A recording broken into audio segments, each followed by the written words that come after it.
going on? The two dudes with attitudes are back. It has been a week, my friend. It has been a week that we didn't air anything last week. Obviously, because we were too busy meeting up and hanging out in the lovely state of California. Did we not? Yeah, it was a great time. The weather was odd. It felt like North Carolina weather in California. But no, other than that, it was fun. Yeah, we had a wonderful time.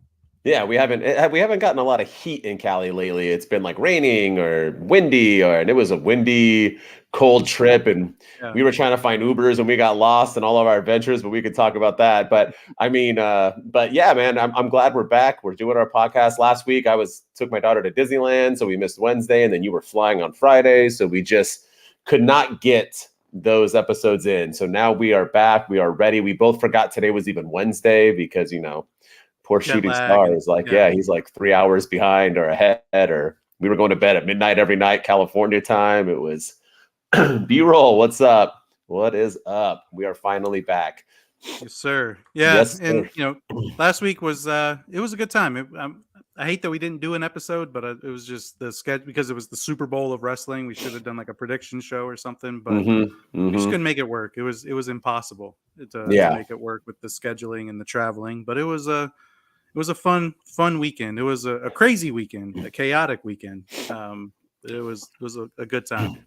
It was. And so we did everything from Wrestlemania Weekend, but SmackDown. So we did NXT Stand and Deliver, night 1, night 2, Monday Night Raw. We went to the Superstore. We took pics. We did some TikToks. We did a couple lives very quickly. It's funny because I was talking to Shooting Star about this, like when I went to the AEW events and everything. It's hard to do a live because when you're at the event, you just want to enjoy the event. You don't want to get your phone out and record and do. And he found that out. He found out how when you're at that event, you're seeing that WrestleMania stage and the atmosphere. You just want to enjoy it. You don't want to be on your phone and recording things. So sorry we weren't more live and more action-packed during the whole weekend. Yeah, it's definitely easier said than done. Like, I'm going to live stream during this. And then you, like you said, you get there and, I always worry about the people behind me. Like, I'm sure the last thing they want to do is listen to my commentary on Monday Night Raw or my commentary on night 1 of Mania. And it was just, you just want to sit back and enjoy it and just watch it. And you may miss things because I'm like trying to figure out the live and all that. So yeah, I got it. Definitely. And yeah, man. Oh, and B-roll. The Ubers probably didn't pick you all up because one of you look like an ex-con. So that is true. For those of you that don't know, for NXT and night 1, I dressed up like Prison Dom. Wish we can pull some pictures up. But yeah, but it was good stuff. And I had Sami Zayn with me. So he looked like a nice casual white fella. And I looked like a Prison Dom. And then I dressed up as Dom again for Monday Night Raw, thinking I was going to get, a cool segment with him, and he came out for 10 seconds. But yeah, man, it was good times. We had our Bloodline gear on. Well, you had the Rock gear on for some reason for night 2, but yeah, I had the Bloodline gear on, and I was convinced he was coming out. I was convinced he was making an appearance, and he didn't. Spoiler alert: nobody came out except for Pat McAfee and Shane McMahon's quads. So those are the only things that came out. Heyo. But anyway, so for this episode, since we were there live for all of them, we're not going to do the breakdowns like we normally do. We're going to break down the entire weekend. We're going to talk about that main event of night 2. We're going to talk. Oh, man, I did forget. By the way, also, we had another friend. We had Patrick with us. Patrick, my boy Patrick, the guy who used to claim he was the #1 fan. He was there with us, too. And he wore a Chris Jericho shirt every single night he was there. So I think he got confused. I think he thought he was back at WrestleMania 17 when I originally went to my first WrestleManias. I think he forgot Chris Jericho is no longer in the WWE. But yeah, man, he was there with us. It was the 3 of us. We had a great time. #1 fan, then now forever together. But yeah, so we're gonna break down it all. We're gonna talk about the main event, what we liked, what we thought from the live event. We'll talk about, our highs, our lows, our questionable booking decisions. We're going to talk about, and then in our segment, we're going to break down this whole Endeavor sell, obviously, and what we think the impact will be.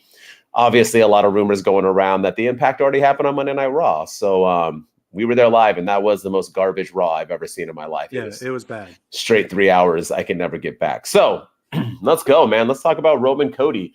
So it's funny. this match felt special being there, right? It was being there live. I mean, Roman got a huge pop. Cody got a huge pop.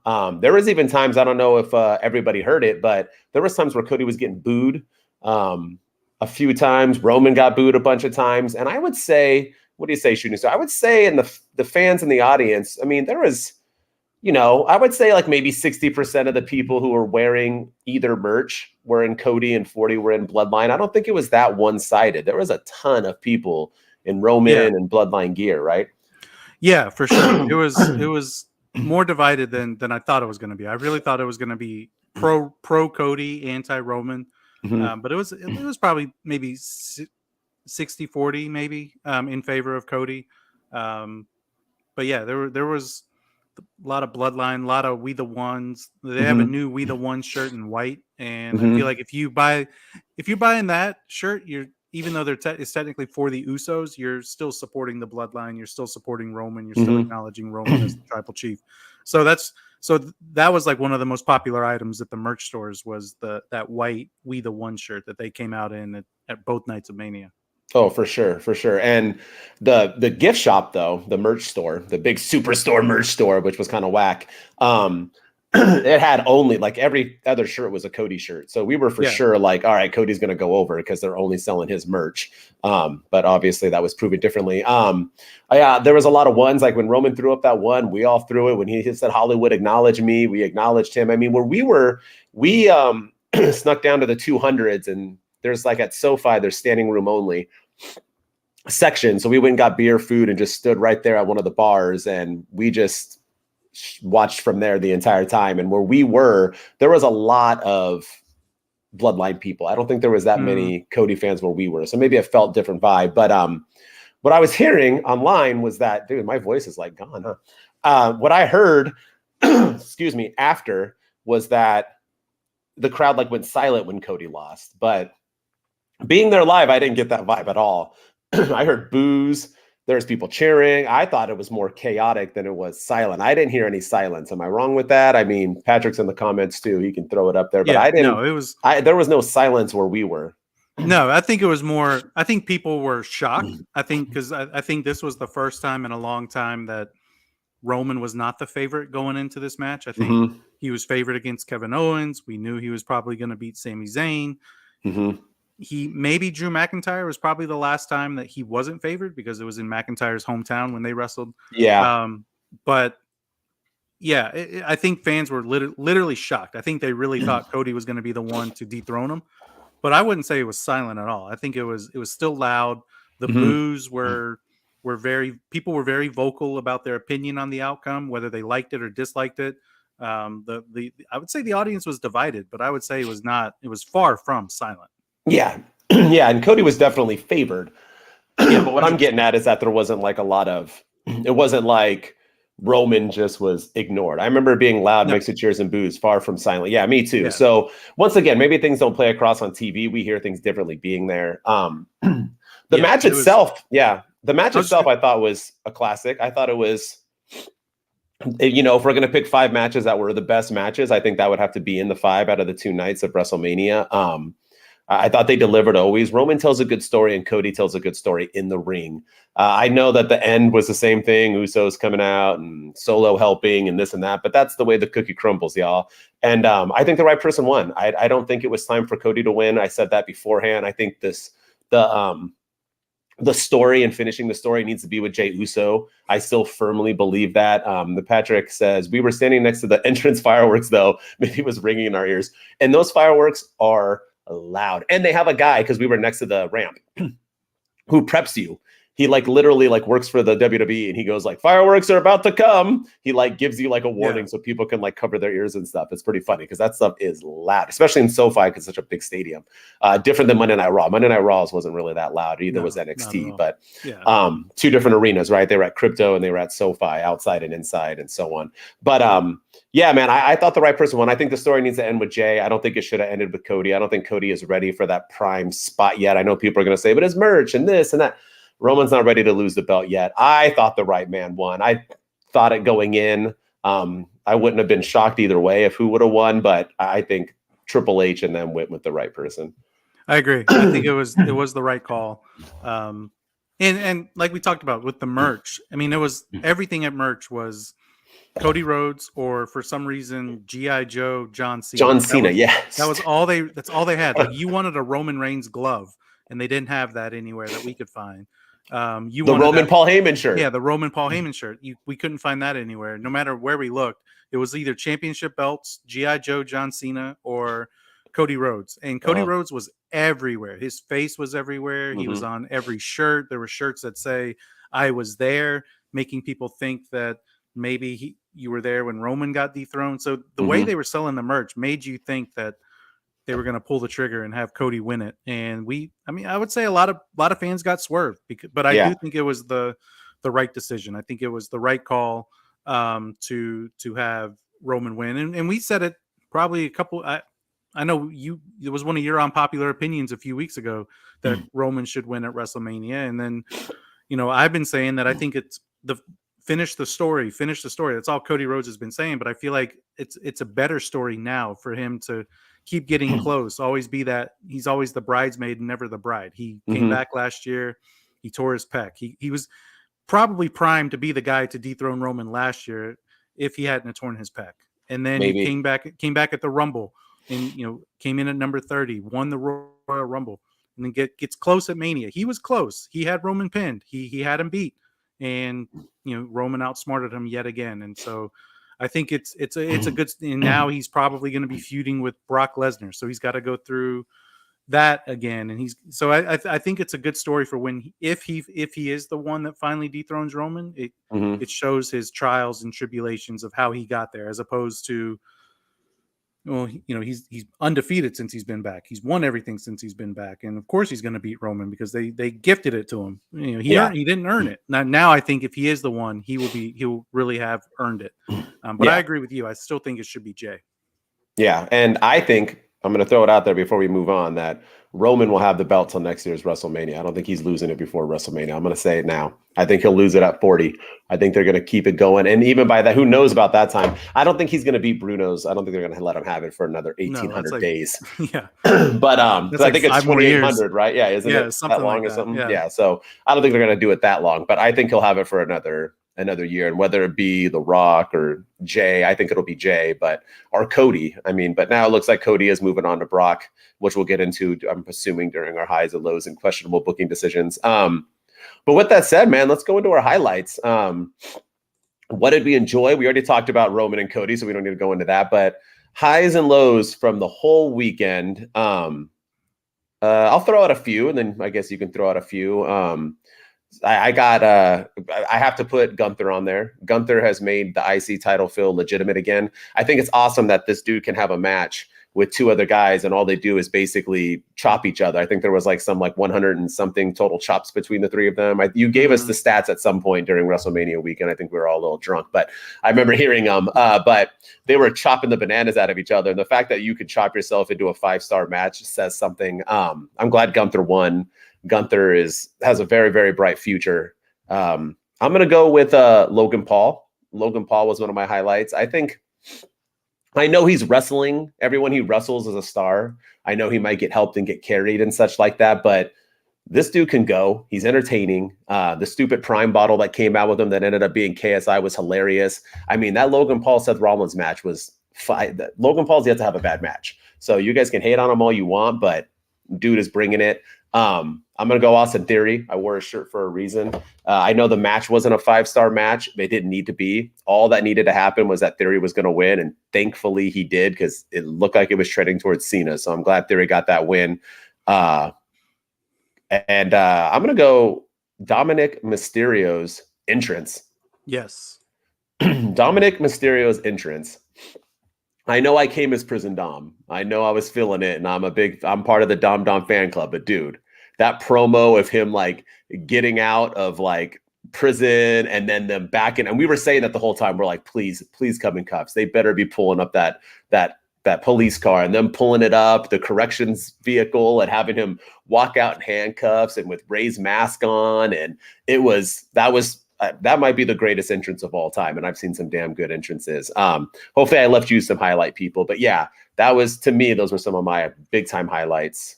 from the weekend. Yeah, those were all good ones. Yeah, I'll say from NXT Stand and Deliver, Carmelo Hayes getting the NXT championship. I think it was time. Braun Breaker had a good run with it. He beat some good people, but the match was great. Everything about it was the crowd was so pro Carmelo and anti Braun. I think, and if we talk about NXT, Braun seems to be going in a different direction now with his character. So, we'll see where that goes. But yeah, they even took the. I don't know if this showed up on TV because I haven't rewatched a lot of this stuff yet. But they had the Lakers logo with the Carmelo Hayes, with Carmelo Hayes' name on it. They redid which I thought was pretty cool. How they were able to do that. But yeah, Carmelo Hayes winning an NXT championship, well deserved and long overdue for him for sure. And then Indy Hartwell winning the NXT Women's Championship. What was funny was she was one of the first 3 entrants to come out into the ring. She kind of got the quote unquote jobber entrant where they kind of come out before the show even goes on the air. The 3 of it was like her and I can't remember the other 2 that came out with her, but they came out and then the show went on the air because it kicked off the show. And I was like, okay, well that means we know who's not going to win. It's going to be these 3 in the ring. And they proved us wrong yet again. And yeah, it was a cool moment. It was a the Dexter Loomis spot where he helped her up the ladder. I thought that was pretty cool. I thought that was well done. And yeah, Indy Hartwell was I didn't see that coming. I did not see that coming. And I thought it was a good decision to put the belt on her. I think she's another one that's really come a long way in her time in NXT. And I think curious to see where she goes. And then of course the man that I dressed up as, tried to at least, at WrestleMania, Kevin Owens and Sami Zayn. I got the KO shirt that I bought at Monday Night Raw. I was dressed up as Sami Zayn, but the 2 of them in that wonderful, the match was great against the Usos. The tag match was phenomenal. Probably, I think it may have been, if it wasn't match of the night, it was definitely second match of the night of night 1 of Mania. And it was the right call to have it main event over Rhea Ripley and Charlotte Flair. As great as that match was, I still think that KO and Sammy deserved to main event night 1. And yeah, they dethroned the Usos. They took out ended the undisputed tag team championship reign of one of the greatest tag teams of all time in the Usos. And it was just a cool moment. The spectacle afterwards, the Kevin Owens and Sammy in tears. All of it was great. It was a cool moment. And the fans were 100% behind that. They loved it. And I loved it. It was great. It was phenomenal. So those are my 3. Carmelo, Indy Hartwell, and KO and Sammy were my highlights of the weekend. And let's add a few. Let's add Rhea Ripley. Definitely a highlight. Her winning was a great moment. Her in that Charlotte Flair match. I mean, in my opinion, we can give the best matches too, since we're in the highlights. But it was. What were you going to say? I was going to say it was crazy how Charlotte Flair was the babyface in that match, and Rhea Ripley was technically the heel. But that crowd, the crowd that we were there. Oh yeah, they were 100% for Rhea Ripley. The pop Rhea Ripley got when she came out. Every time, when the fans, they always do that boo cheer whenever they exchange punches. Charlotte Flair was getting booed every time she punched Rhea Ripley, and Rhea Ripley got cheered every time she punched Charlotte Flair back. It was, and then the pop she got when she won. It was awesome. It was a cool moment too. So it was, and once again, over with the crowd. The right decision to make, and it's funny because the only time Charlotte really got cheered is when people want to do the woo thing. That's the only time you ever, and that's not really cheering her. That's just doing her gimmick. But I want to do 2 highlights too. Definitely, in my opinion, was NXT Stand and Deliver and WrestleMania Night 1. I mean, I thought they were both done perfectly. Yeah. They're both those cards. I mean, we started off our weekend on a banger. I was like, that first night, I was like, Saturday's done. This is going to be the greatest weekend ever. And then it started to fall down after that. Yeah. But that was also, in my opinion, best match to me. I'm gonna go. It's so hard too because that Dom Ray match was so darn good, and both their entrances and the vibe and the family affair and how that was Dominic's best match ever. Obviously, him and his dad I'm assuming have wrestled before, so they have it was just so well done. But I'm gonna have to go Rhea Charlotte just because of the moment. Rhea winning. Her and Charlotte, they just had a banger, man. Charlotte knows how to show up at Mania. Rhea showed up, and I think it really proved that Rhea was she's ready to be that person now moving forward. Yeah. Hopefully her and Dom stay together. They did some stuff afterwards, so hopefully they still are. I mean, I know Monday Night Raw didn't have them together. Hopefully she sticks in Judgment Day, but we'll see what goes on moving forward. What was your match? Since we're in the highlights, what was your match of the weekend? It's a toss-up between Gunther, Sheamus, and Drew McIntyre, or the tag team match of KO and Sammy against the Usos. Just because of the story that was told, the rise of Sami Zayn over the last year, from wrestling Johnny Knoxville last year to main eventing night one, with everything that's happened with him in the bloodline, and even Kevin Owens. Like Kevin Owens, well, he may feel like an afterthought in this. He's not. He's had his run-ins. That's with back-to-back main events too. Yeah, he main evented last year with Austin, and night one this year. Yeah, night one, and this year he main events with his brother Sami Zayn. So, yeah, I think if I have to go in order, I think I would do that match number one, the tag match number one, just because of the story that was told, and now where do we go with the Usos not having the title and Roman keeping the belt? What happens next with that? We kind of are we seeing the bloodline finally crumble? Are we going to see bloodline, Usos, being alienated as we saw on Raw? So I think there's a cool story there. Rhea Ripley was probably my. I would say Gunther, Sheamus, and Drew would be number 2, and then Rhea Ripley, Charlotte Flair would be my number 3. All right. Now let's get into the fun part. Questionable booking decisions before we get into the lows of this wonderful weekend. I'm going to start with my boy Dom. I know that everybody was happy. They're saying Ray should have won. It was a feel-good moment. This and that, yada yada yada. I gotta disagree. I made a TikTok quite a while ago about we needed a Judgment Day WrestleMania, and I'm sure after I say my questionable booking decision, you'll have another Judgment Day guy right after this. But it was Dominic losing. It just didn't make you. Dom could have won, and we still could have continued the story because he could have cheated to win. And I just felt like, especially Ray as his father, I thought there was no way Ray. I said that over and over and over again. I know Ray went to the Hall of Fame, and I know this and that, but he's not done. He's still wrestling. He just started the LWO, for crying out loud. I think Judgment Day needed this win. I think Dominic needed this win. I know you're going to say it didn't hurt Dominic much by losing, but I think it did. I mean, he was kind of an afterthought on Monday Night Raw, and Ray wasn't. Ray had a big match that night, and I don't know. Just after that entrance, the thing, Damian Priest should have came out and helped him win, especially if they're going to now feud with Bad Bunny and Ray coming up in Puerto Rico. So why not have Damian cost Ray the match? How big of a boo would that have been? And that crowd would have erupted. Dominic got the most boos. I keep telling everybody, and I keep getting flack for it. He is the most over heel in wrestling, period. I'm going to keep saying that. If you don't know, you were not there. Me and my Dom stuff, I was not even getting a lot of love. I mean, people hate Dominic Mysterio. They hate him. They booed him out of this building, man. He is so hated. So if he would have won, just imagine the heat he would have gotten, how that would have transcended him even more. That now he has that moment. He has that, like, I beat my dad at WrestleMania, and how much he could have carried that with him and ruined his Hall of Fame weekend. But they didn't. I think that was a questionable booking. Yeah, I was with you. And, what's funny is everybody was upset about Roman winning because he had to cheat to win, and he always cheats to win. Rey Mysterio literally took out a whip took off his belt, and whipped his son. And how is he not disqualified? Right in front of the referee. The referee was like, "Oh, I'll allow it. I don't care." And then also Ray cheats. Ray had to cheat because he had Bad Bunny help him. Yes, he did. So why is that okay? And Roman has his family help him, and everyone's mad at it. I don't understand it. But no, that was a questionable decision, especially with that entrance that he had. I was like, he's got to go over with that. And Ray had a cool entrance too. I mean, he had the Eddie Rider with Eddie Guerrero and the tribute to them.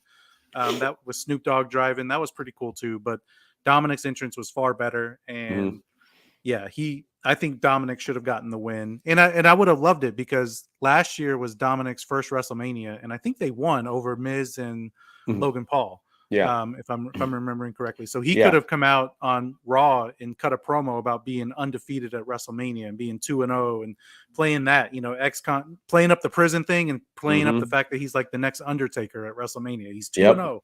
I would have loved it. So many stories. Yeah. Yeah. And it was just a missed opportunity. And for me, the brethren of the Judgment Day, Finn Balor losing to Edge. Edge had so many wins in this feud. I think they won at Finn Balor won at Extreme Rules. And then at Elimination Chamber, I think Edge got the win, if I'm remembering correctly. And then so like why are they continuing to feud in the Hell in a Cell if Edge is not going to put over Finn Balor? Finn Balor deserved that win. The Demon is this unbeatable force and he lost clean. He did lose to Roman as the Demon, but it's because the rope broke or whatever. He lost to a turnbuckle. He didn't lose to Roman. Yeah, he lost to a legit turnbuckle. Yeah, he literally, and then there was no follow up on that afterwards. There was no rematch or anything. But no. But Finn Balor losing to Edge. That was just, to me, that I think that was the WTF moment of the weekend for me. Was just why? What was the point? Like, I don't understand why we couldn't have Judgment Day go 3-0 at WrestleMania with Rhea Ripley winning, Dominic winning, and Finn Balor winning, and then like the promos they could have cut and the stories that they could have told, and like I really hope that this whole thing with Edge is over now, because they've been feuding since the summer. The whole reason that Dominic turned was after Edge and Ray had beaten the Judgment Day at Clash at the Castle, and then that's when Dominic turned. And then they had a match at Extreme Rules that Finn Balor won. Then they had a match at Elimination Chamber and Edge won. And then they had a match here at WrestleMania that Edge won. So Edge is 3-1 against Finn Balor. And that, to me, it's just, I don't know. I don't like it. I didn't like the outcome. It was a great match. Don't get me wrong. It was a wonderful match. And that cut that Finn Balor had on his skull, that was gnarly. That was gross. And I hope he's okay. I hope he's recovering. Because that looked brutal. That spot that he took with the ladder in his face. And I hope he's okay. Yeah. But and maybe that's why he did lose. Maybe there's more to it. Maybe that the referee called an audible and said he can't go anymore because of his head is bleeding profusely or whatever. But yeah, I still think Edge could have lied down for him or something. But Finn losing was the wrong decision. And the match itself wasn't that great. It was okay. The entrance though, Finn Balor was over, man. That entrance, people love his entrance. They love the Demon. I don't get it either. It'd be different if Edge had lost a few times leading up to this, and this was like the comeuppance. But he's been winning. All Judgment Day does is lose, and they are easily the second best faction, biggest faction in wrestling today, behind the Bloodline, and they would be the biggest easily if it wasn't for the Bloodline. They're so over heel wise. The crowd that Rhea had her moment. Why couldn't we have all of Judgment Day together celebrating? And like, imagine that Monday Night Raw afterwards with them coming out. All victories. I beat the legend of Edge. They both beat Hall of Famers. Rhea beat Charlotte, who's a future Hall of Famer and is now the women's champion. We're going to run this over. Now Damian Priest and us are going to go beat Bad Bunny and Porter. I mean, there's so much story going on. And I just feel like they're going to lose that tag team match too at Puerto Rico, and Judgment Day is just going to, it's just like WWE. It's not like Judgment Day's been around for a decade and we need to break them up. They're still a hot new kind of faction. Like, it's only been 8-9 months or whatever. Like, let's keep this ball rolling. But that was probably I could see them breaking them up too. I mean, Rhea could go her separate ways because she's the only one that won. We didn't see Finn Balor on Raw. We don't know. We did see Damian Priest, but they all came out to. They didn't come out to the Judgment Day theme song. They all came out to their own individual themes. That was pretty striking to me. So we'll see. We'll see what happens. Minus Finn losing, which I thought was almost the most atrocious. Mine thing is Asuka losing. I know the booking leading up to it wasn't hype, so maybe it looked like she wasn't going to win, obviously, because they probably would have put more oomph into it, into booking them better. But Asuka, Bianca Belair is so stale. She's had this belt now for a year. She is officially, and I think you said it, somebody said it, maybe Patrick, She is now the John Cena of the women's division, where she's just this strong, powerful, boring, same level, not moving up in character or any. She's just the same person over and over and over. She's the EST. She's going to keep winning. Asuka's now had 2 main events, technically 2 women title matches at WrestleManias where she's lost them both. I don't know what they're doing with Asuka. I don't get what the point of bringing her in to wrestle and lose to Bianca if you weren't even going to hype the match up to begin with. And then she just, you could have anybody lose in that match. It could have been Carmella, for crying out. Like, you could have anybody come into that match. I don't get the point of it. Yeah, I thought that was another. I literally thought Asuka was going to win. I thought both women were losing. So I was actually surprised and shocked. I know a lot of people said Bianca was going to win, but I'm over it. Unless she turns heel, I don't want her on my screen anymore. Even her coming out on Monday and challenging Rhea, or them saying they're going to fade, I'm like, yawn. I was like, I'm like, Rhea, please don't wrestle Bianca. Like, I just feel like now Bianca's in that stage like John Cena, where every time she wrestles, I'm assuming she's going to win, so I'm not going to pay attention to her matches. Yeah. And she is the John Cena of the women's division. That's she even came out with children in the with her entrance, with people dancing. Just Cena used to do that all the time. He did it this week. He had the Make-A-Wish kids. Make-A-Wish kids, he is a good guy. He's a charitable guy. I'm not knocking the charities, but he always gets a cool entrance at Mania. And then even the matches are always one-sided until Super Cena or Super Bianca, gets pumped up and then gets, spins her ponytail, and all of a sudden it's like a magic thing, and she starts winning and she starts getting this offense in, and then she does her moves and the match is over. So that was certainly probably the second biggest questionable booking decision. I could understand Ray beating Dominic with a weekend that he's in the Hall of Fame. I didn't like it, but I can see why they did it.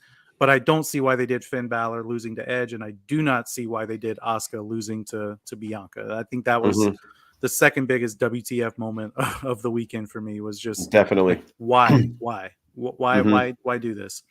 It made no sense.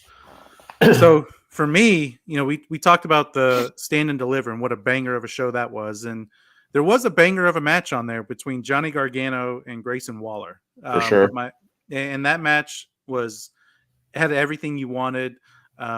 Even Candice LeRae got involved with the nanny that was holding or somebody. I don't know if it was the nanny, but somebody was holding the baby. Sister, someone. Yeah, I don't know. And what was funny was Johnny Gargano, after the match, they go and hug Dexter Lumis. They go and hug Indy Hartwell. Yeah, they got the way out. Yeah, they brought the way out, but there's no baby. I'm like, you forgot your baby. You left your baby over there. So that was my questionable booking. This what happened to the? No, I'm just kidding. What happened to the baby? Yeah, what about the baby? You forgot your baby. Yeah, and that poor woman's probably like just standing there holding the like. Can I come on the stage too? But no, my last one is Grayson Waller tapping out to Johnny Gargano. I personally think Grayson Waller should have beaten Johnny Gargano. He has had he's had some bad luck recently with his matches. He lost the Iron Survivor match. He lost to Braun Breaker. He's lost all these matches that I think he should have won. He did all this stuff with Shawn Michaels leading up to it, and that was another thing too. I feel like Shawn Michaels there should have been an appearance from HBK, because this whole thing started with Waller versus HBK, and then it quickly went into Johnny Gargano against Grayson Waller, and there was no appearance from HBK at all during the match. And even before the match, Grayson Waller was seen, in the back, like, I'm going to tear your boy up, Shawn. He was like yelling at Shawn, and nothing, no appearance from Shawn Michaels. But Grayson Waller losing and tapping out, I was just like, why? Like, Johnny Gargano, he wasn't even on NXT yesterday. Like, is he done in NXT? Was that his swan song? Now he's going to go to the main roster. Like, I don't know. But I feel like if you're not going to move Waller up to the main roster, give him this win over Johnny Wrestling. He deserved it. He's one of the most over. He's another guy that's over in terms of being a heel. He's probably the most over heel in NXT. The fans hate him. And and I feel like that was a missed opportunity. Having him not only lose but tapping out to Johnny Gargano in a unsanctioned match that they had to sign a contract for, which was the whole build up to that was just really questionable for me. But him losing and tapping out was the biggest one. I agree, and I don't think he should have tapped out or lost. And if he's No, going to I lose, agree. let's do it different. But why did Johnny Wrestling need that win? Unless he's going back to NXT now, and they're going to push him to face Carmelo or something, and that was why he got that I can win. see that. That's Yeah. the only thing I can see justified, especially since Vince McMahon is back, which we'll get into. I maybe Gargano was like, I'm out of here. I'm definitely not going to get booked. He wasn't even getting booked with Triple H, so on Raw. So maybe he's going back there. I have no idea, but I agree. I think Waller needed that. Waller is like probably the biggest heel right now in NXT. I think that's actually no question. Maybe Braun Breaker might get into it now since he clotheslined Carmelo on NXT last night to become a heel, it looks like. But I don't know. But yeah, Grayson Waller needed that win. I mean, the dude's good on the mic. He looked good live. He delivers. He has some great I mean, the dude is money. He looks good too, man. Like in person, he's a tall dude, big. I mean, he's smooth in that ring. I mean, watching him live was a lot better than watching him on TV, I thought. Same thing with Carmelo, minus his little flub on the ropes. But Carmelo looks smooth too in person. So, yeah, man, I was disappointed with that too. And I definitely think that was a questionable booking decision just to have. I mean, I thought maybe Johnny would win, but just because Waller went to his house and did the whole, Randy Orton, Triple H, invasion or whatever in someone's house property. But I don't know, tapping out just seems kind of like weak. Like, how does Grayson, recover from, tapping out to a. And I would have been fine with Waller losing too. Yeah. Maybe that's Shawn Michaels comes out and hits him with the sweet chin music. Exactly. And that's how Johnny Wrestling wins or something, but not in a, I don't even know, it was not a submission hold, like in a I don't know. It just, I didn't like that at all. I thought that was probably the biggest flub of Stand and Deliver was just that. And that was, other than that, Stand and Deliver was a solid show. It was a great show. Oh, heck yeah. Other than that flub of Johnny Gargano beating Grayson Waller by tap out. If you could ever go to an NXT event, go, because they are fire. That was amazing. The crowd was into it all night. It was wonderful. Yeah, it's good. I like it when they're in an arena. It's different when they're in an actual arena versus their own. Yeah. All right, lows. All right, let's do this. I'm gonna start with something that people don't know. I want to go into a low that if you were watching WrestleMania from home, you have no idea what I'm talking about. The monitors. So SoFi has monitors, and SoFi's humongous, and so there's like a gigantic circle around that has like a ton of monitors. It's like one giant screen, but they break it down into a bunch. Well, those monitors on night one did not work. And if you were probably watching that event from anywhere after the 200s, I'm talking like floors and lows, so 3s, 4s, and then the 5s, you could not see the ring that well. It was high. And our first night we were in the 500s, and you could not see everything that was going on, so you had to rely on the monitors. And I was wondering, maybe you guys can put in the comments after you guys watch this or YouTube and whatever else and let us know. But we were chanting like what were the chants? We were chanting, fix the monitors. Was it fix the monitors or fix the screen? I think it was a comment. Fix the screen. Yeah, all over. Fix the monitors. Clap, clap, clap, clap, clap. Yes. Yeah. And there was a classic part during Seth and Logan Paul where they were wrestling. And I think Seth was like getting some, I don't know, but we were booing because the monitors had went out again for like the 30th time. So the monitors went out. We started booing, whatever. Right at that moment, the monitors came back on. Seth Rollins got punched Logan Paul or something, like, oh, get off me. And like the crowd blew up. And I think Seth Rollins thought it was him. And he did let's burn it down. Like he got hyped up, like the crowd's feeling me. But no, we were cheering for the damn monitors. They were booing people. It was insane. But my lows was SoFi Stadium. Shame on you. Night 2 was better. They fixed the problems, but how do you go? A couple, but not like that. And that 4 hours of night 1, I mean, the monitors work like 30% of the time. They were off so much, or they were blurry. They wouldn't show the entrance because we were behind the ramp. So we missed a lot of people's entrances. And yeah, it was very a low moment for me, especially being a Rams fan and that being our stadium. And for shame, brought my friend from North Carolina down to watch it, to come to California where our monitors work. And boy, was I wrong. Go to Tinseltown and the equipment doesn't work. Yeah, that was a low. And I thought the Seth Rollins spot was funny. I think there was another one where the crowd, the monitor, it was like the John Cena match, Austin Theory, and the monitor went out right as Austin Theory was getting offense in, and the crowd just erupted with boos, and he was like yelling at him and shaking, like trying to get the heat. He thought the heel heat was for him, and I was like, nah, bro, it's we can't see. But literally, there was one where a babyface was getting an offense and we were booing, and I guarantee the guy was like, "Why are you guys booing me?" But it was once again we were booing the monitors. Yeah, but that was a low point with the technical difficulties that occurred. I'm gonna say the lack of merch that was available. We talked about this earlier. It was when we went to all the different merch stands at WrestleMania, and they all have different stuff. A little bit, but they all have the same stuff at the same time. So there was no Roman Reigns merchandise, none. They had bloodlines. I think they had like a bloodline. Just the We the Ones, right? Just the white We the Ones. Just the white We the Ones, and then maybe a bloodline hat. I think they had blood, and then they didn't have any. Like you wanted the glove, they didn't have the Roman glove. They didn't have, or they did for children, but they didn't for kids or adults. Adults, yeah. They had the Sami Zayn shirt, but they didn't have. They didn't have. It took me Monday Night Raw to find this KO shirt. Yep. I was disappointed in the overall merch. It was all Cody Rhodes. I was there. WrestleMania, which I get WrestleMania branded stuff. I was there. Cody Rhodes, Roman Reigns. Yeah. April 1st and 2nd, 2023. I get that. And the G.I. Joe John Cena logo stuff, that was predominantly the merch. It was John Cena and Cody Rhodes, and maybe a little bit of Sami Zayn. The Sami Zania shirt and the KO Mania were probably the most popular ones that I saw, and then the white We the Ones. But other than that, no Roman Paul Heyman shirt, no Greatness Amongst You shirt, the God mode on a greatness on a different level that he has. I like that shirt that he has, the God mode. It took me forever to find this KO shirt. It took me the last night to find it. And even the Superstore, everything was picked over as well. There was not a lot of stuff. It was all repetitive stuff. It was just like, oh yeah, the John Cena stuff is here, and then there's Sheamus and Drew McIntyre stuff here, and then there's no bloodline. That's what made me think like, okay, maybe they are going to have Roman lose. It was just the lack of merchandise. That's kind of a low, because I wanted to come home with a bunch of stuff, and I came home with just one shirt because it was either championship belts or really nothing.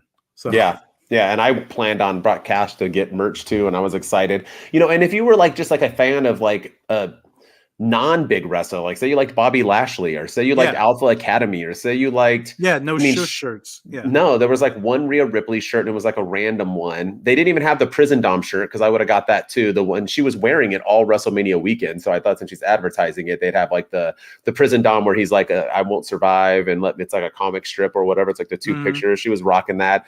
They did have the new Judgment Day shirt, which I probably should have got, but it's not as good as the one I have. But there was the merch was, and that like when I go to AEW events or when we go to a Monday Night Raw, like I expect, okay, they're probably going to have 6 shirts. They're not going to bring every single shirt to a random TV live event. But this was super like bowl weekend for WrestleMania. This was WWE's moment. They had a whole superstore, and that superstore was gigantic, and it was spread out enough. Like it just wasn't. I don't know.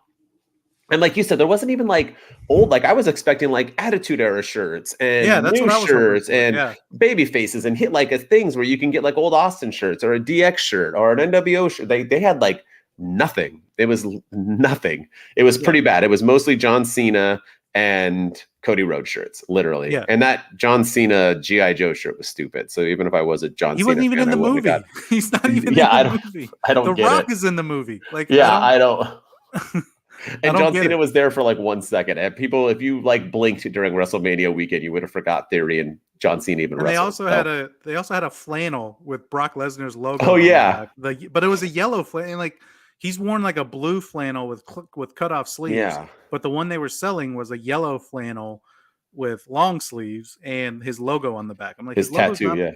Yeah. His logo's not on the one that he wears when he's Farmer Brock. Like no. Yeah, but that was like the most popular shirt. Yeah, I saw it everywhere. That colored shirt was everywhere. People were buying into that thing. Yeah, probably because they only had 4 choices. They're like this, the white shirt. Who buys white shirts? Like, yeah, it was a very It was. I agree with you. What were you say? I was just gonna say too. Just, I mean, the Superstore had some cool stuff, like the Eddie Guerrero lowrider, and Oh a yeah, lot of, like, some of the exhibits were pretty cool. And apparently, the Undertaker was there one day when we were there. we He were was like, there. Yeah, yeah, yeah. he was like over there signing autographs, which was pretty cool. Hmm. But then still, you go to the Superstore, then you have to buy all this stuff for him to sign. You drop all this Yeah, money, and you wait in this long line. So it's just like, I'm not doing it. But the overall dude. merchandise was Yeah. just, yeah. Even the NXT Stand and Deliver, they didn't have anything. And They had that Carmelo shirt, and I didn't get it because I wanted the Roman shirt. I should have just got the darn Carmelo yeah, shirt. Yeah. yeah. Um, yeah, And it was, I wanted old school stuff. That's what I was hoping for. mhm. Like I really want one of those Owen 316 shirts that says "I just broke your neck." Um, and I was hoping that maybe they would have it at the Superstore because it's Attitude Era. I know it's Owen Hart and it's They can't make WWE, money nothing off him. wrong. You're gonna have to like Yeah, look that up from like a fan. yeah. But you know, but even then, like, I was hoping maybe for like Austin. They had WrestleMania 316, but I wanted Austin 316, just the Hmm. black Austin 316 shirt. Or I had my old Rock Just Bring It shirt, but I would Yeah. maybe like an upgrade on that one because some of the letters are starting to fade on that one a little bit. Yeah, so I was just disappointed in the overall merch that they had. Yeah, I agree. I agree. I know another low could be all of Monday Night Raw, but I'm just Yes. going to break down one part of it. I'm going to say that the low was Brock attacking Cody Rhodes, and here's why. Am I anti the Brock Cody Rhodes feud? No, I think it could be a great match. I think Cody and Roman don't need a rematch. I mean, when you lose to try to win the belt, you shouldn't get another rematch. That makes no sense. So I think Cody needs to get built. What bigger win than beating Brock Lesnar? And then he can beat Randy Orton afterwards, or start working his way up. I mean, I think it's a great feud. The reason why this is a low is that we sat through a 3-hour Monday Night Raw, which was atrocious, being there live. So this might have hit differently on TV. I don't know how it hit differently, but where we were not. This is like one where I felt like the crowd was like, we were like, what the? We were, I don't the whole like, time, it was flat. I left to go to the bathroom before it was even done. I'm like, I'm out of here. Like, I wanted to beat the jump on the pee place because I didn't want to get stuck in that line. But we waited 3 hours of atrociousness. And the only thing we had to look forward to was at least we're going to get a good tag team match. We're going to get Brock, Cody, Roman, and Solo. Like, that is awesome. We got 5 matches all day, and 3 of them were like squash matches. So I was like super excited. They do the entrances. We have the ones up. It's good. Brock comes out. We got the Cody entrance, all just to have it end with Brock Lesnar beating up Cody Rhodes. Our main event was Damage Control versus who they wrestle. I forgot who they wrestled. Raquel, right? Yeah, and Liv. Yeah. That was our main event for Monday Night Raw. So that was a super low for me because that Monday Night Raw just started wrong. It ended like Triple H talking for 30 minutes about nothing and about how nothing's going to change. But then that entire Raw, it was like Vince like had him go do that and then was like, watch this. He said nothing's going to change because supposedly Vince rewrote that entire Raw as it was going on. Supposedly Omos was eating like a ham and cheese sandwich in the back and they were like, you're in, Omos. And he's like, huh? And he had to go out and have a squash match. He didn't have his gear with him. He had to like go find stuff to wrestle in. Yeah, and I know you wanted, I don't know if you were going to bring this up, but you wanted to talk about what happened with Seth Rollins. So go ahead. So Seth Rollins came out and we thought he was going to cut a promo. He comes out, we're doing his song, it goes to commercial. Backstage, he says, the party's out, the party's not back here, the party's out there. So he starts doing his thing. He comes out, we're singing his song. Then it goes to commercial. And during the commercial, even the commercials are playing in the arena. They're playing like recaps of WrestleMania. People are still singing that song. We're singing the whole time. Yeah. The whole time. And they're playing like a recap of the women's tag team showcase for some reason. All these things. And there's like an Undertaker New Day movie coming out on Netflix. And the whole time they're still doing the Seth Rollins thing, which was cool. And then we saw Seth Rollins like talking to people during the break, and we were like, oh, that's cool. He's like talking to fans. He's like he's what a man of the people. He's talking to the fans. Yeah. Turns out he was talking to the production crew because apparently his segment was getting cut, and you could tell he was pissed. You could tell he was livid about this in person because he even grabs the microphone right before like the lights come back on, but I don't think we were on the air yet. And he grabs the mic and he says, Los Angeles. and we go back to doing his theme again, doing all of it, and then he just throws the microphone, just like at the announce table, like hard. Yeah, threw it hard, like you could hear the it like rolled a bunch of places, and he threw it as hard as he could, and then he just did his entrance and then his exit, and he just left, and that was it. And it was just it was like, what? Like I what was that? That was to me, that was probably the moment that I was like, okay, this Raw sucks. Yeah. And it was like we were coming off such a great high of WrestleMania, being there in person. I was amped for Monday Night Raw. I was like, this is going to be one of the greatest Raws of all time. Hopefully we're going to get some surprises. And we got literally nothing. We got Bianca Belair and Rhea Ripley talking to each other for some reason. But they didn't even like set up a match. It's just like, when I fight you one day, be ready. And it was like, okay. And then, we had a cool moment with Dominic and Bad Bunny, I guess, but the Brock Lesnar, Cody, they even teased all day long that it's going to be Cody Rhodes and a mystery partner against Roman Reigns and Solo. So I was like amped that we were going to get Roman in the ring 2 nights in a row. He never wrestles on Raw. He never wrestles unless it's like John Cena coming back to team with Kevin Owens against Sami Zayn and Roman. That was the last time he wrestled on like network TV. So I was like, okay, this is really cool. We didn't even get that. They teased an announcement from Triple H that he said absolutely nothing. And, we give Tony Khan grief for doing that. Oh, he has an announcement tonight on Dynamite, by the way. He's tweeted of course he does. But when WWE does it, it's like we give Tony Khan the same amount of grief that Triple H should get, because he said nothing in his announcement. Yeah, Raw was the whole event was just atrocious. It was even the crowd. The crowd, I think, was amped at first when that opening segment happened with Roman and Cody and Paul Heyman and everything. I think the crowd was jacked and jazzed. And then, but just as the night went on, it got more and more flat. They got quieter and quieter. People just stopped caring. There were no surprise. Matt Riddle was the big surprise. And it's cool to see Matt Riddle again, but why is he beating up the Miz? Yeah. He was taken out by Solo.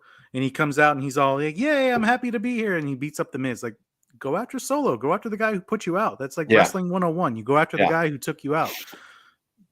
I thought Raw was bad. It was maybe the worst Raw I've ever seen. And it was the one in person that I happened to go to, which was really, really awful. It was such a letdown. It was. And the funny part is that we even had it bad beforehand, because I timed us late to drive down there. So we were supposed to go eat at this place, but it was like a 8-hour wait and we didn't have much time. So we went to this one restaurant that opened at 4 and went and sat at the bar to get some drinks. And the bartender was the rudest, most disrespectful person in the world, messed up our drinks, charged us one price and then took away that price and charged us more. And it was awful. It was awful. It was like, I just knew at that moment, I was like, this is going to be a bad day. I don't know what's going on here. It was. Yeah.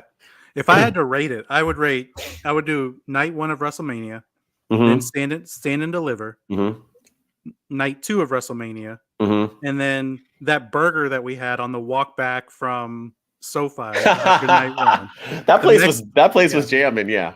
Number 5, I would put the Mexican food that we had before night 2. Margaritas were good, right? I'm telling you, yeah. Yeah, that was on point. I go there all the time, yeah. Number 6, I would say In-N-Out. You're welcome. You're welcome. Thank you. That was good. And then number 7, the customer service experience we had with that bartender. And then Monday Night Raw. Like I was still under that. I was still under that. Still over it. Yeah. It was atrocious. I mean, what's bad when the best match of the night was a random Austin Theory Rey Mysterio match that made no sense. I mean, you got to see Damian Priest beat up Bad Bunny, but other than that, I mean, at least he got a moment finally, because he didn't get anything at Mania. Yeah, probably why they did it. Even during the tag match, I mean, there was no reaction in the crowd during the tag match. It was quiet. Even somebody got the beach ball out and started like throwing the beach ball, and then somebody security popped it or something, and the crowd booed him. Yeah, and they booed him and called him an a-hole, and because they weren't paying attention to anything going on in the ring, because it was just so bad. It was just it was awful.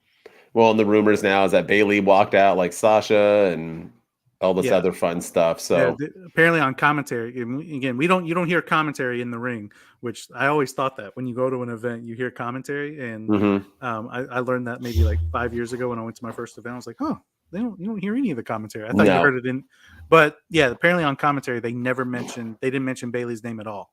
They just said, "Damn it, representing Damage Control." It's Yeah. Io Sky and Dakota Kai. No mention of Bailey. They didn't even like re-show their match at WrestleMania because Bailey's in a bulk of that. So yeah, I don't know what's going on right now. Well, I guess we'll talk about it right now in our segment. So yeah, so that was our WrestleMania weekend, man. We got to hang out and see each other and have some fun. That was the highlight. Yeah, hanging out with each other and Patrick, and it was all a fun time. We had a really good time. Yeah, it was good. I'm glad you. Oh heck yeah, you're welcome down anytime. So yeah, man, let's go into our segment. Also got Olive Garden too. You can't go wrong with Olive Garden. You did. You got Olive Garden night one for my daughter's birthday. That was my daughter's birthday dinner. She chose Olive Garden. I would rank that over Monday Night Raw too. And you know what? When you're there, you're family. So you were family with us at that moment. Right. Yeah. But we also got bad service there, so it was very. Hey. So anyway, anything was better than Monday Night. I got shafted with the lady at the bar, or she was like the bartender or something at Monday Night Raw when she was like flirting with you or talking to you, Miss Nancy, and then I was like, "Hey, can I get a margarita?" She looks at me, she's like, "The machine's broken," and that was it. Nothing like. She was not friendly to me at all. I was like, okay. I would rank that experience over Monday Night Raw. You know what? I'm sorry, man. This beard, I'm telling you, it just gets them going crazy. Don't hate the player, hate the game. But yeah, so we are going to, our segment today is going to be called Future Endeavored. Good job. That was I like your wordplay. We're going to talk about Endeavor buying the WWE. So Endeavor, if you don't know, is this huge billion-dollar company who now owns the UFC and the WWE, and they did like a $20 billion buy merger. I think they're going to change their name is what I'm hearing. So they're not going to be called Endeavor. They're going to combine a name. They created a board that has that Ari guy who's the leader of Endeavor with Vince McMahon and Dana White. They're going to create the most corrupted sexual harassment team in the history. I mean, a good company. So with that said, it looks like we already got some things that were showing about this purchase because Triple H came out and said nothing was going to change. And then obviously this had to have been a Vince McMahon Monday Night Raw. I don't think these were gossip and rumors that he was in Gorilla the entire time and doing rewrites. And I think we could agree that was real. So with that said, I mean, what are you thinking or like what's going on with this buy? What are things you like, don't like? What are you scared of? What's I'm scared about all of it. I'm worried about Triple H, and is he still going to be? I know he says we're not going anywhere, and he's still going to be. He's trying to, he's trying to let the wrestlers know that everything's going to be business as usual, and nothing's going to change. And then Vince is in Gorilla the whole episode of Monday Night Raw, making last minute changes. There was like 3 matches that were supposed to happen on Raw that were scrapped. They were supposed to be like 2 women's triple threat matches to determine Bianca's next opponent. Those matches were scrapped. Omos was told that he was wrestling at the last minute against Elias, who got no offense in. So just little things like that. And you could tell that as we were watching Raw, just like even the wrestlers just felt confused, and they looked like they didn't really want to be there, and they looked very just distraught at the whole thing. So that has me a little concerned about what's really going on behind the scenes. I know they're telling us one thing. Even Vince had an interview saying, "I won't be in charge of creative. I can't be in the weeds like I was before.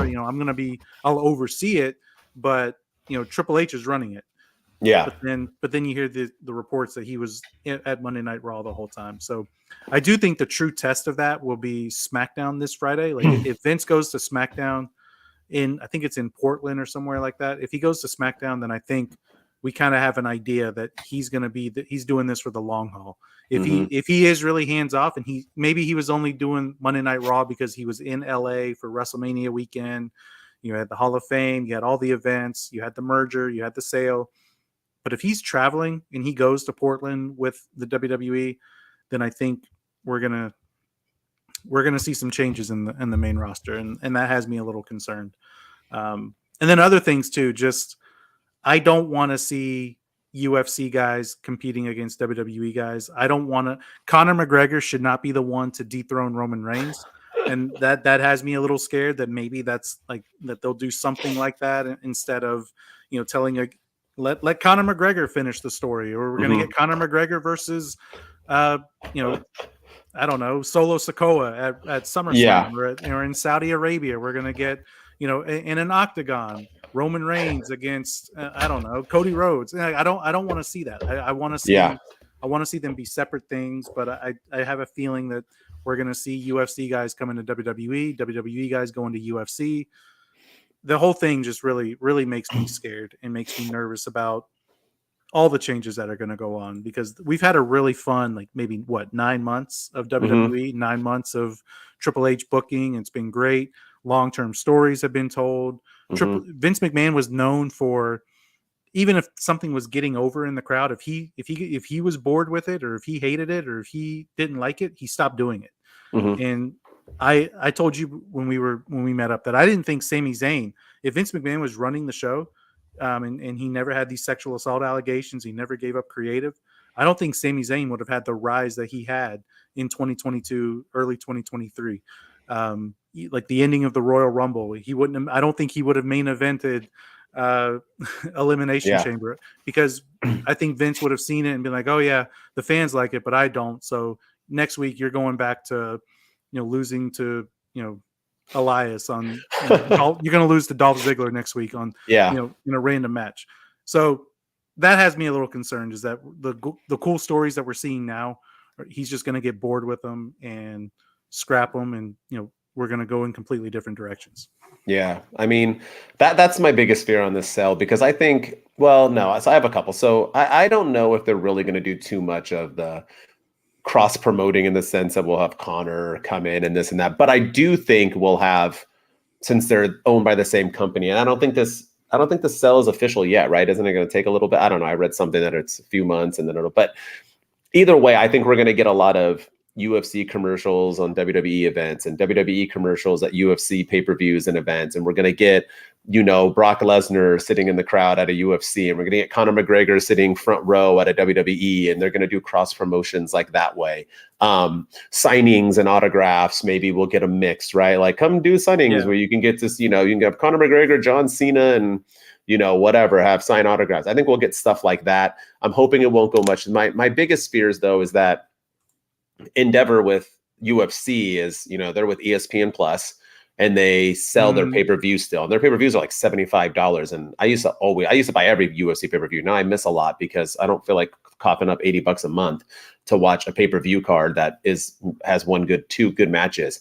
I'm not willing, unless it's WrestleMania, SummerSlam, Rumble, maybe that's it, to pay for a WWE pay-per-view ever again. So my fear is that once this Peacock deal is done in a couple of years, that we're going to go to ESPN Plus with WWE, and we're going to have to start buying pay-per-views again, because this company already said they want to make money, and they want to make it now. Their plan isn't to make a profit in 10 years. They want to make this profit like in a year or two. So if they bought WWE for what, $5 billion or $10 billion or whatever it was, they want to make that $10 billion back, because they already made it back on the UFC.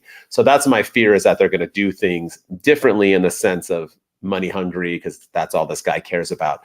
My other worry is Vince McMahon coming back and taking over.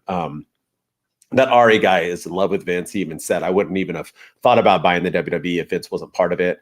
So, and then Vince comes back looking like the Hamburglar, like a 1950s criminal with his black mustache and dyed black hair. But the fact that he was all over, and will this continue? I don't know. Let's not jump the gun. But with Bayley walking out, supposedly, you saw no Triple H people that he brought back on this card. I mean, I feel like morale is probably down, and that people might bounce. Like, am I going to stop watching WWE? No, I watched WWE the entire time Vince McMahon was in good. Triple H has only been in charge for 9 months. I've always been at WWE. I'm going to continue to watch it. Yeah. But do I fear the product is going to go down? Yes, because Triple H books to how things need to be booked, when Vince McMahon books on how he wants it to be booked. So I'm not going to give up yet and say Vince is already in off of one Monday Night Raw. He might have just been like, whatever, I just want to have some fun. This Monday Night Raw is going to be popular no matter what. And he just did it, and maybe he'll move on, because supposedly Triple H started in Gorilla, and then he was slowly pushed out. So I don't know if that's him pushing out forever or what's going on. But I think the sell, you know, I mean, it could have some good. I mean, I am a UFC fan, so both of my favorite things that I watch are owned by the same company could work. But at the same time, I don't know. Like, what does that do with merch? What does that do with, you know, like WWE? Like, are the WWE rings going to start having, you know, like all the Ads everywhere. logos and ads everywhere. I mean, that's what they're going to do because they want to make money. So like, what is it going to feel like now? Like, I don't think the WWE product's going to change in a sense. Like, I truly don't think we're going to have UFC guys come in because they got to train, and we might have some one-offs and stuff like that, but we do that already now with Logan Pauls and Snoop Dogg. I mean, I don't see it being like that, but I just worry about the look of it, the shirts, and like, are we going to have like Reebok branded shirts now? So they're not going to look as cool as they do anymore, and things like that. Those are the little things that like I worry about with this merger.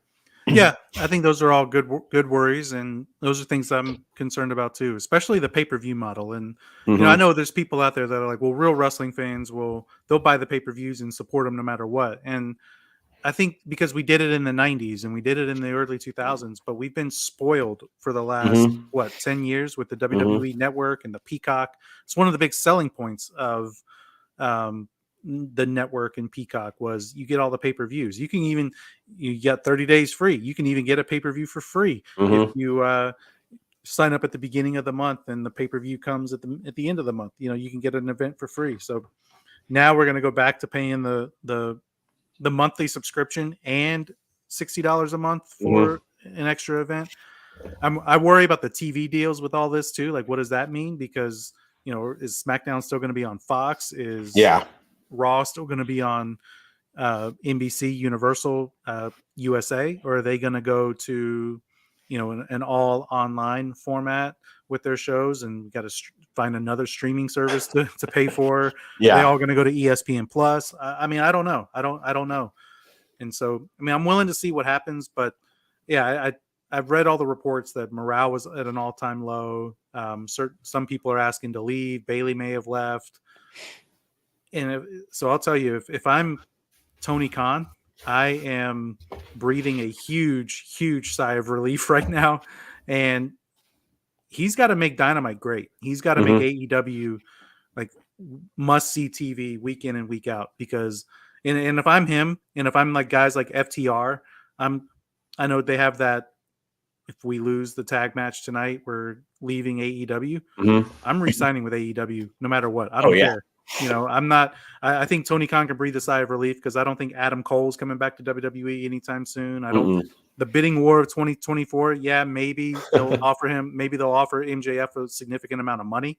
But does he want to go there with Vince McMahon running the show? Where Vince may not like who he is, or may not understand who he is as a character, or whatever. Or we're going to change your name to, you know, something that's not MJF at all. Your name's going to be Anthony Freeman or something. And it's like, you're going to be AF because you're AF. Like, like what? Yeah. Like, okay. Like he's the new, like, I'm over AF type thing or something. I don't know. I'm over AF. Nice. Yeah, because the fans will love that. But I don't know. If I'm Tony Khan, I am I'm breathing a sigh of relief that all the guys you picked up during and guys that were rumored to go back when Triple H was running the show may not want to go back now with this sale. And then I'm gonna see what happens, and that's why I think SmackDown will be the true test. Because if Vince McMahon says, you know, I'm not going to be in the weeds, I'm not going to be doing the day-to-day stuff, it's Triple H's show, and then he's traveling to Portland and he's traveling next week on Monday Night Raw, then I'm going to start being worried. So I'm going to see what happens on SmackDown. I think that'll be the real true test, to see if he really is a man of his word and he's going to let Triple H run it, or if he's actually back and running it himself. I agree. Well said. And let's hope for the best. Let's hope Triple H stays in there, because he's earned it, and he's produced some good stuff and stories and pushing the right people. So, like I said, there was no carrying crosses and Garganos and other people on Raw. Bray Wyatt. Yeah. Bray Wyatt and all that. So, I mean, Bliss. Yeah. So all these Triple H people that he brought back are kind of disappearing. So we'll see. So anyway, all right, man. What a week, huh? What a week. We were just hanging out. It was like quick. You were here, you were gone. It was like just yesterday. I was there. Yeah. Now we're once again thousands of miles away from each other. But we'll do it again soon. That was a lot of fun. It was a good time. Appreciate all your hospitality. And yes, sir. Yeah, you got to stay in the MWO house. So that's right. Casa de MWO. The house MWO built. Yeah. That's right. And when you're MWO, you're MWO for life, right? For life.